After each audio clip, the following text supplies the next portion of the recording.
Bonjour à tous, merci beaucoup pour votre présence pour ce webinaire de lancement de l'appel à expérimentation Campus du futur. C'est donc un appel à expérimentation qui est porté par l'EM Normandie en partenariat avec le pôle TES. Ce webinaire est l'occasion pour nous de vous présenter l'AAE, le contexte et puis de vous le décrire. Et c'est également l'opportunité pour vous de pouvoir poser vos questions, que je vous invite à poser, dans le chat. On verra si on peut y répondre au fil de l'eau au moment de temps de pause ou, évidemment, à l'issue de la présentation. N'hésitez pas à poser vos questions, c'est le but. Je vais passer la parole à, Magali et à Stéphanie pour, un petit mot d'accueil. Bonjour à tous. Ah, voilà. On est ravis, je pense que Stéphanie comme moi on est ravis. Je vais être mal polie, je vais démarrer puis je vais te laisser, on dit toujours le meilleur pour la fin Stéphanie, donc je vais te laisser parler après moi. Et en fait, je suis ravie de ce lancement de l'AMI, enfin de l'AEE, pardon. C'est un beau challenge qu'on a lancé à nos équipes durant l'été et qui a réussi à voir le jour le 17 septembre avec tout le travail qui a été réalisé par les équipes. C'est une belle image de la collaboration entre l'EM Normandie et le pôle TES. Moi, je ne peux que en être ravie. Je suis convaincue que ça va faire de belles expérimentations sur le territoire. Je ne peux pas en dire plus sur la thématique parce que ça va vous être présenté tout à l'heure. Mais en tout cas, je ne peux que saluer ce travail et j'ai hâte de voir tous les beaux projets qui vont en sortir et de voir ces réalisations sur le territoire.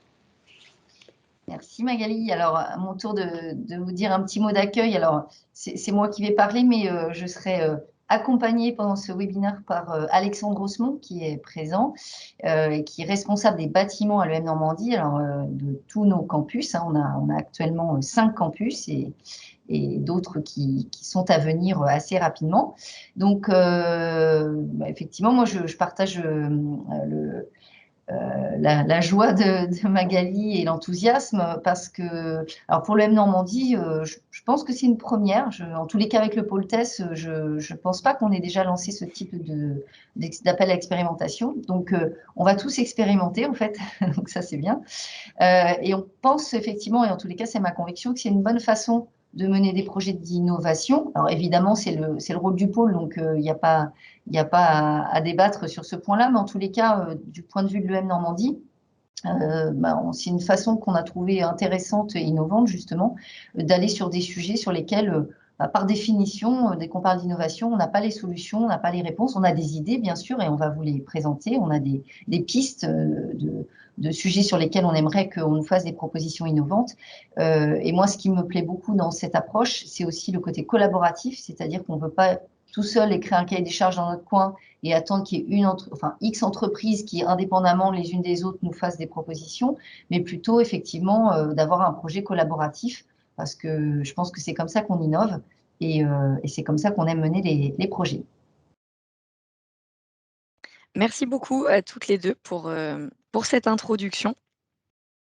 Donc l'idée aujourd'hui, c'est donc de vous présenter le contexte et les attentes dans le cadre de cette AAE. L'EM Normandie va bien sûr pouvoir développer et aussi en fonction de vos questions, les attentes qui peuvent être les siennes dans ce cadre-là. Et on va également bien sûr évoquer comment est-ce que vous pourrez candidater et le calendrier en lien avec cet appel à expérimentation.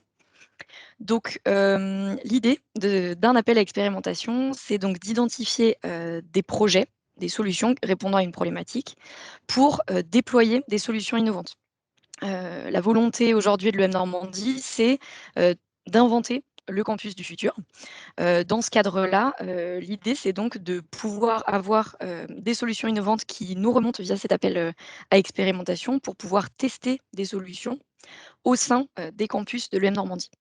Donc quand on parle de campus du futur, campus innovant, on pense évidemment aux bâtiments intelligents, c'est-à-dire des fonctionnalités dans les bâtiments et sur le campus qui vont permettre de répondre à différents enjeux permettant d'améliorer le bien-être de tous les usagers sur le campus. Donc qu'est-ce qu'on vise au travers de cet appel à expérimentation? C'est d'identifier des projets sur les thématiques du campus innovant connecté métaverse et l'utilisation des nouvelles technologies pour bien vivre dans un bâtiment. Je vais passer la parole à Stéphanie et à Alexandre s'ils souhaitent nous en dire un petit peu plus sur le contexte en fait qui fait qu'aujourd'hui ils souhaitent avoir des solutions innovantes dans leur bâtiment. Je développerai ensuite les axes précis qu'on a pu cibler dans le cadre de cet appel à expérimentation. Je t'en prie Alexandre, si tu veux prendre la parole et puis on se complétera. Oui. Alors bonjour à tous. En fait, on s'inscrit dans une démarche aussi où, dans notre histoire aujourd'hui, on va s'équiper de 2 nouveaux bâtiments flambant neufs. Bon, le premier que vous connaissez, celui du Havre, qui est déjà sorti de terre, et bientôt celui de Paris. Aujourd'hui, on est sur des problématiques. Alors, on parle souvent d'expérience utilisateur, mais aussi en tant que gestionnaire des bâtiments.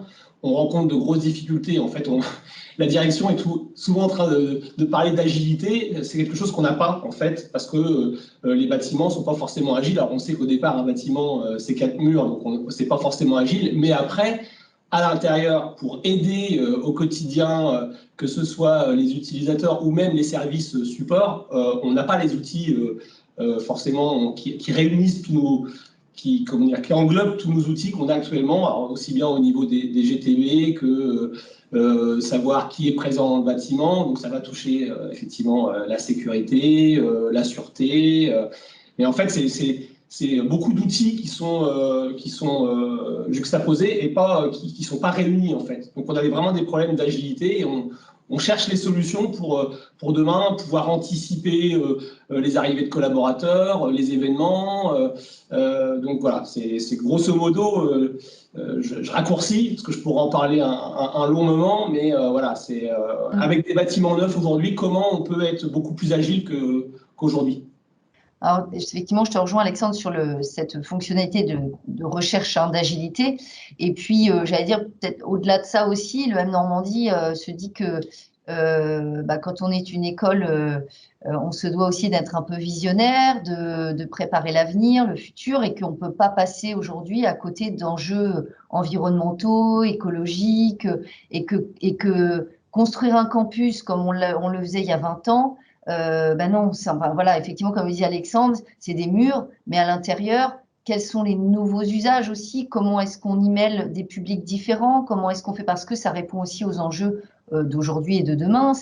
On connaît maintenant les espaces de coworking, de télétravail. Alors, je ne vous fais pas l'affront de vous rappeler ce qu'on vient de vivre, mais justement, ça veut dire que les bâtiments, ils vont avoir des fonctionnalités, des usages qui sont à repenser. Et ça aussi, ça nécessite des infrastructures, du numérique, du digital pour permettre à différents publics d'occuper des espaces avec des usages différents, parfois de façon concomitante, parfois en se succédant les uns aux autres. Donc, comme le disait Alexandre, ça peut être des lieux qui vont parfois abriter des gens qui vont venir y travailler. Donc ça peut être des espaces de coworking, mais demain, ces mêmes lieux peuvent devenir des salles de cours ou accueillir des événements. Et donc, cette modularité, cette agilité aussi dans la gestion des espaces, c'est quelque chose auquel on réfléchit beaucoup et où on a beaucoup d'attentes.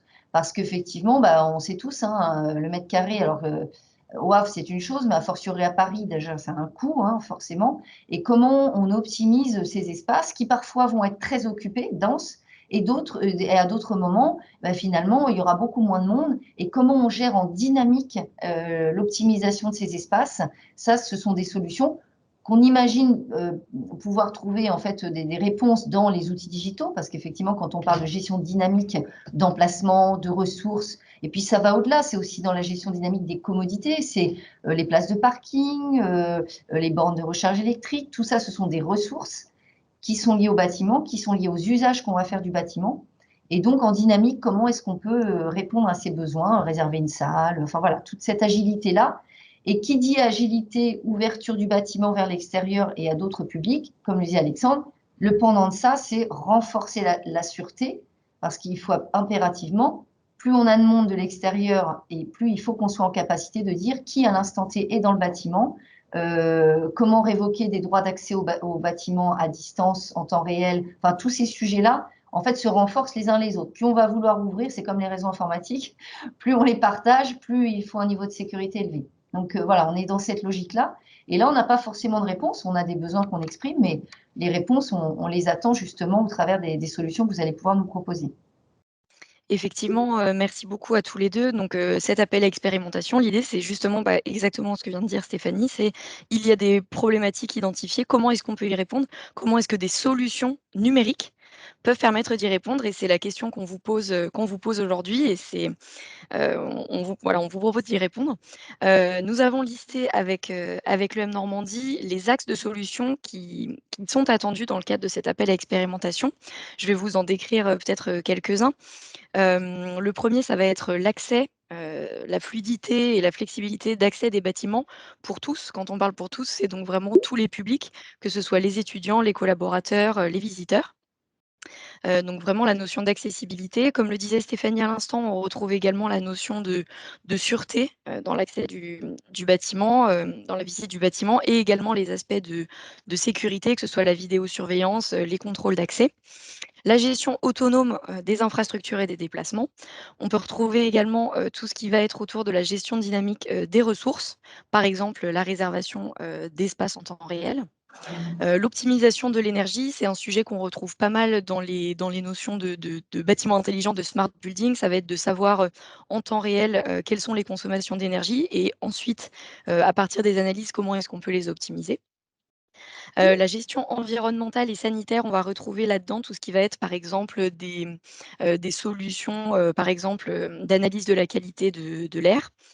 L'optimisation, des déplacements en termes de flux au sein d'un campus, la santé des utilisateurs.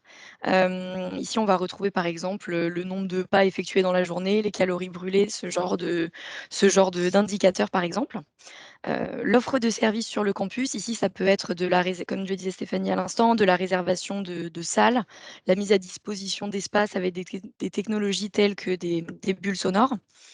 La formation, évidemment des solutions, numériques innovantes, dans la formation sont également attendues puisque, c'est le cœur de métier de l'EM Normandie, l'enseignement et la formation.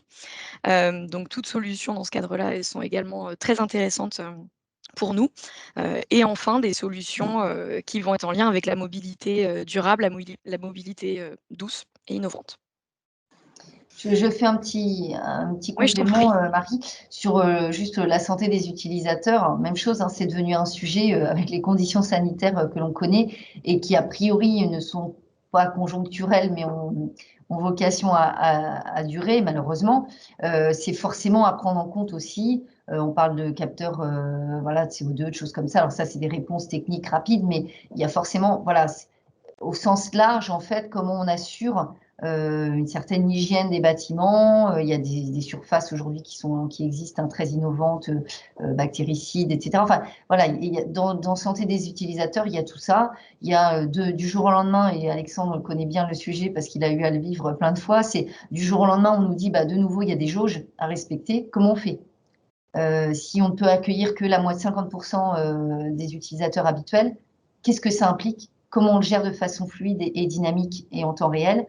Comment on informe les gens? Enfin voilà, toute cette problématique-là, pour moi, c'est quasiment dans cette case-là aussi, parce que ça peut être une des conséquences d'une nouvelle vague, par exemple, d'un virus ou autre. Et voilà, comment on gère? Et ça, on doit l'intégrer maintenant. On ne peut plus se dire, c'est derrière nous. Non, on nous reprochera de ne pas l'avoir anticipé.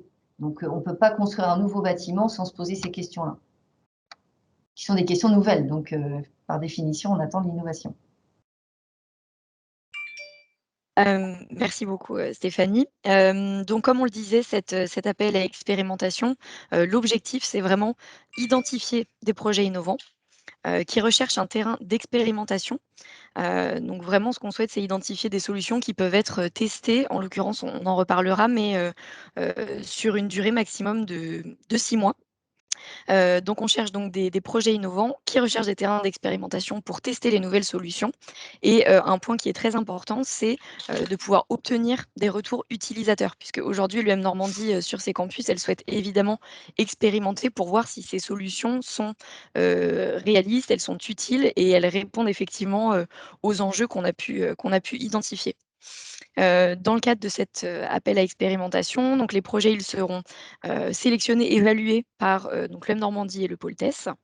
Et les dossiers qui seront sélectionnés et qui rentreront dans les problématiques et dans les sujets que nous venons de présenter passeront en fait à l'oral devant ces deux partenaires-là pour être auditionnés et pour échanger.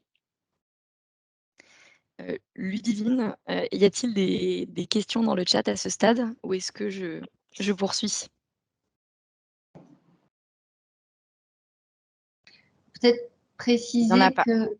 Il n'y en a pas. Merci.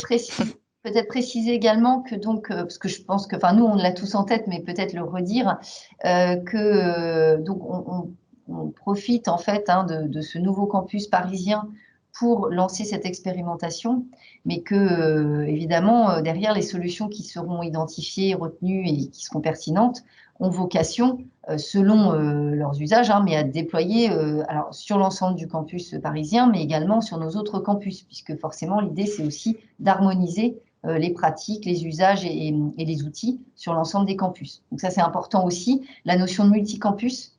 Donc ça veut dire qu'évidemment les solutions purement locales, c'est pas pratique quand on est en multicampus, il faut qu'on ait de la gestion évidemment à distance, ça paraît évident mais c'est bien de le préciser. Et voilà, il y a cette... Le projet sera ensuite plus large, évidemment. Peut-être rappeler que... Fanny, on peut peut-être ajouter aussi que les étudiants, dans l'expérience étudiante, sont amenés à aller sur tous les campus. Bien sûr. Et que notamment, si on évoque le contrôle d'accès, voilà, un étudiant, il peut très bien, s'il est sur le Havre, aller profiter de la salle de sport et puis après repartir à Caen ou à Paris s'il est à Paris. Donc voilà, il y a vraiment cette notion d'appartenance à un campus. Les étudiants sont équipés de cartes étudiantes qui sont des cartes MyFair, des Spire, et du coup, ils peuvent avoir accès à tous les photocopieurs, aux cafétérias, aux salles de sport et enfin, voilà, au bâtiment dans son ensemble, peu importe le lieu où il se situe, quoi. Exactement. Peut-être rappeler que le multicampus, ce sont 5 campus, si je ne dis pas de bêtises, pour ceux qui ne connaîtraient pas.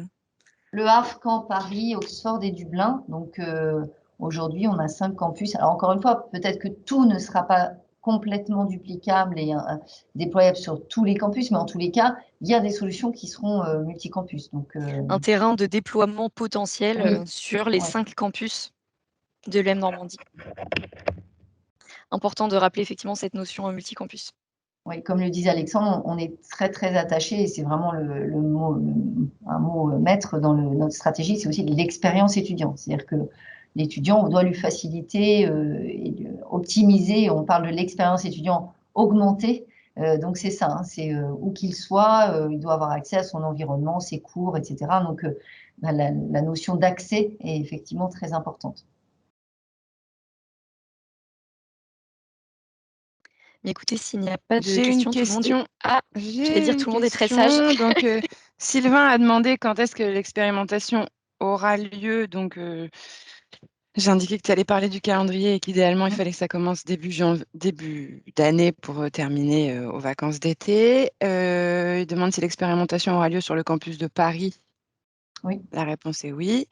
Et j'ai une question de David Moreau sur la thématique formation. Parlez-vous de la gestion des formations LMS, par exemple, ou parlez-vous aussi de solutions innovantes de formation comme la réalité mixte? Oui, les deux. Oui, les deux, oui. David. Voilà pour les questions actuellement. Merci beaucoup, Ludivine. Super. Effectivement, pour le process de candidature et le calendrier, on y vient. Voilà. Donc, quels sont les critères pour pouvoir candidater, les critères d'éligibilité pour candidater à cet appel à expérimentation? Donc, il est ouvert aux adhérents du pôle TES, évidemment, du pôle également Images et Réseaux, avec lequel nous sommes partenaires, aux entreprises de la French Tech du Havre et bien évidemment à toute entreprise qui fait une demande d'adhésion au pôle TES au moment du dépôt de son dossier de candidature. Comme on a pu déjà le dire, mais c'est important de le rappeler, les projets sélectionnés, ils doivent nécessairement être innovants. L'expérimentation qui est proposée doit évidemment être réaliste, faisable, et également dans les délais impartis que Ludivine vient d'indiquer en répondant à la question, dans un délai de réalisation qui est inférieur à 6 mois, avec effectivement un début de l'expérimentation sur le campus de Paris au mois de janvier 2022. Également très important pour les projets qui seront sélectionnés, c'est donc, on en a parlé, la réplicabilité, le fait que les solutions pourront être déployées sur un territoire plus large, à savoir le multicampus, on vient d'en parler, les autres campus que celui de Paris, de l'EM Normandie. Au niveau donc du calendrier, aujourd'hui est le lancement, l'ouverture des candidatures. Donc à partir de ce jour et jusqu'à la mi-octobre, jusqu'au 13 octobre prochain. Les dossiers seront évalués entre le 18 octobre et le 8 novembre. Les entreprises qui auront été retenues par rapport aux différents critères que nous venons de présenter, seront audités la semaine du 8 novembre, avec une annonce des lauréats de cet appel à expérimentation pour la fin novembre 2021. C'est court. Je suis... Oui, court. Voilà, c'est on a court. conscience. Mais voilà, vous aurez compris que l'expérimentation doit être lancée en janvier, donc c'est la raison pour laquelle le calendrier est monté de cette manière. Peut-être qu'Alexandre, tu as des compléments, non, parce que c'est toi qui connais bien le bâtiment et qui connais un peu les contraintes de délai. Par rapport au calendrier, on sait que c'est court, mais globalement... Tu parles par rapport à... L'objectif, nous, c'est pourquoi on a mis ces délais-là, en fait. Hein. C'est aussi parce que, tu peux peut-être rappeler, effectivement, quand est-ce qu'on prend possession du bâtiment, un petit peu les jalons, les dates clés. Oui, écoute, la commission de sécurité validera l'ouverture le 21 décembre. Donc, pour une ouverture au 3 janvier du campus parisien. Alors, je rappelle qu'il est phasé, cette livraison, elle est phasée. C'est-à-dire qu'on va pas être livré de l'ensemble du bâtiment en janvier. On va récupérer quelques niveaux seulement, parce qu'en fait, le bâtiment n'aurait pas été prêt au 1er janvier. Donc, on récupère un seul niveau de salle de cours. Et après, on récupère les espaces de vie du rez-de-jardin et du rez-de-chaussée, et puis une partie aussi code du travail. Et en fait, on sera en utilisation quasi optimale à partir du 1er septembre 2022. Donc c'est pour ça aussi que quand je parle de phases, c'est intéressant aussi de peut-être éventuellement aussi proposer des phases dans le calendrier, dans les propositions qui vont être faites, parce qu'en fait, le déménagement du campus du Ranelagh sera... Et notre campus parisien actuel, oui. Voilà, le campus parisien actuel, le campus du Ranelagh. On déménagera du campus du Ranelagh vers Clichy, sur le bâtiment H2B, sur l'été 2022. Donc l'ensemble des étudiants et des collaborateurs seront sur Clichy à partir du 1er septembre 2022. Oui, voilà pourquoi on a phasé en fait l'expérimentation de cette façon. Voilà. Il y a des questions par rapport à la participation au coût de l'expérimentation et aux différents financements de Ibrahim Nicolas et de Sylvain E1. Ok. Stéphanie, est-ce que tu souhaites répondre ou... Le coût évidemment d'expérimentation, c'est l'EM Normandie qui va prendre en charge. Et si on lance le dossier avec le pôle test, c'est parce qu'on imagine bien que sur des projets collaboratifs innovants, le pôle test va monter des demandes de financement et on va essayer de faire financer l'innovation en fait, en fléchant vers les différents institutions, organismes qui financent l'innovation. Mais de toute façon, à la base, c'est l'EM Normandie qui... Je ne sais pas, vous, de votre côté, oui, Ludivine, tu voulais ajouter quelque chose?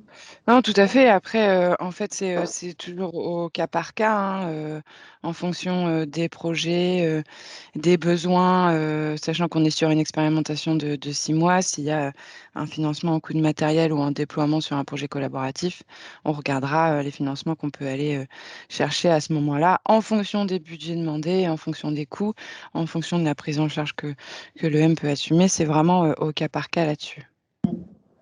sachant aussi que derrière, le but, c'est aussi que l'EM puisse mettre à dispo ses bâtiments. Enfin, voilà, c'est vraiment en fonction de l'expérimentation qu'on verra. Mais aujourd'hui, il faut le dire clairement, hein, il n'y a pas, le pôle TES n'a pas de son côté une enveloppe pour déployer. Voilà, c'est au cas par cas, en fonction des sujets, en fonction des dossiers, en fonction des financements, qu'on ajustera selon les candidatures qu'on recevra. Voilà. Je ne sais pas s'il y a des personnes qui veulent poser des questions à l'oral.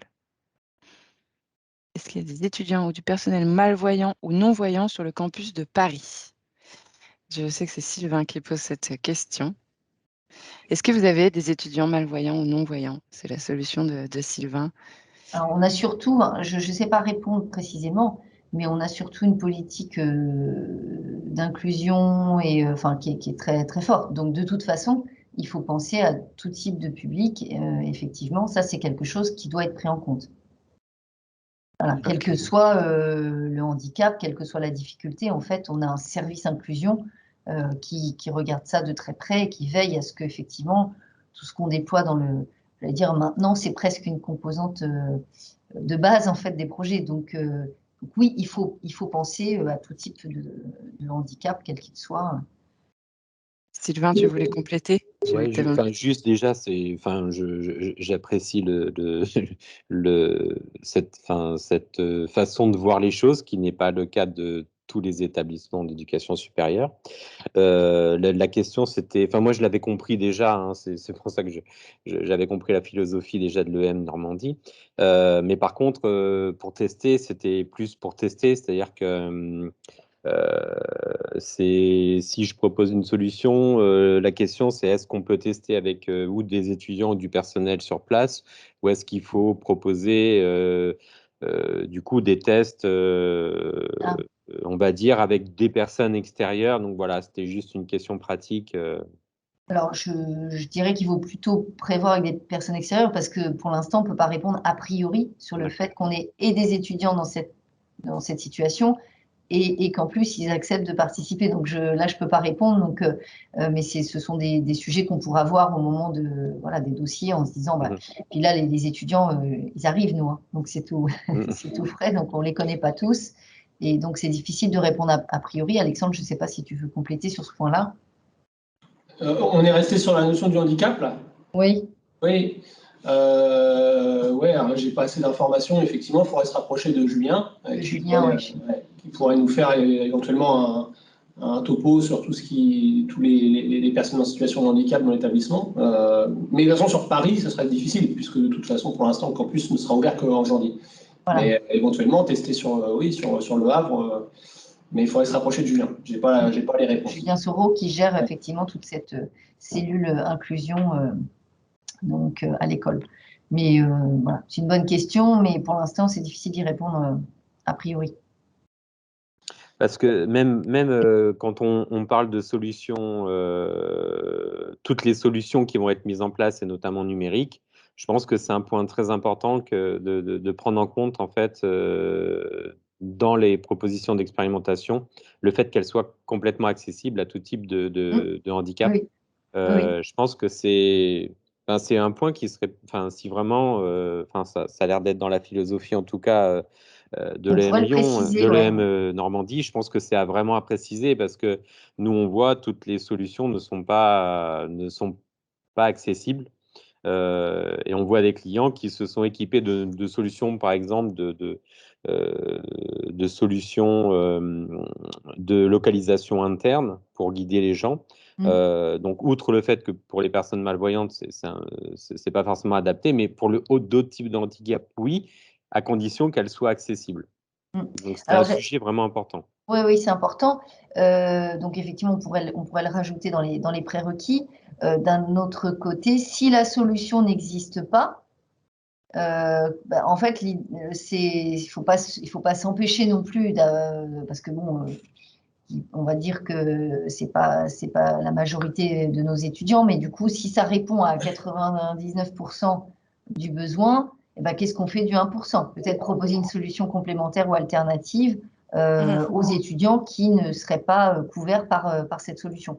Parce que, voilà, on n'aura peut-être pas toutes les réponses qui couvriront 100% du périmètre. Mais effectivement, de le prendre en compte, d'avoir conscience que ce n'est pas le cas, déjà.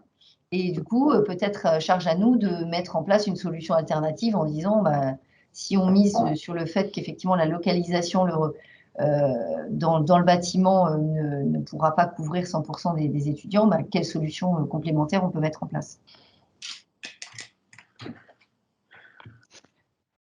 Ok, et David pose des questions des modalités de candidature. Donc en fait, aujourd'hui, il va y avoir un mailing qui va être envoyé, David, dans lequel il y aura le règlement de l'AAE et un lien vers un petit dossier de candidature d'une dizaine de pages sous forme de PowerPoint. Et c'est ce dossier qu'il faudra renvoyer.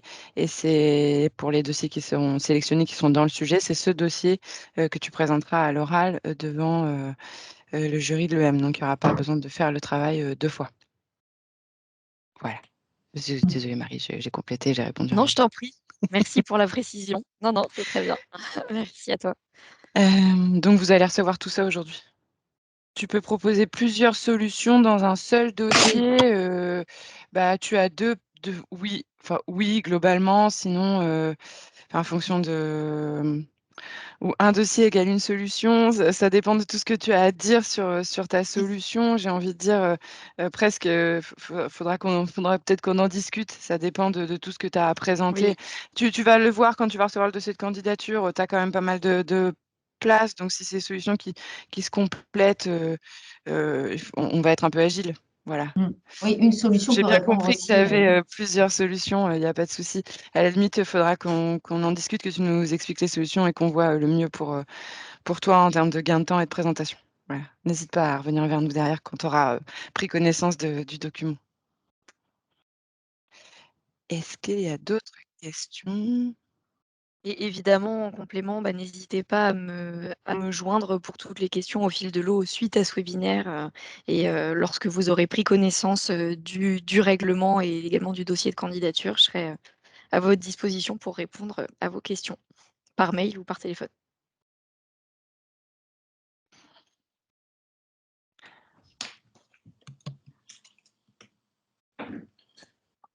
Moi, j'ai une question. Est-ce que les dossiers peuvent se faire en groupement avec d'autres sociétés?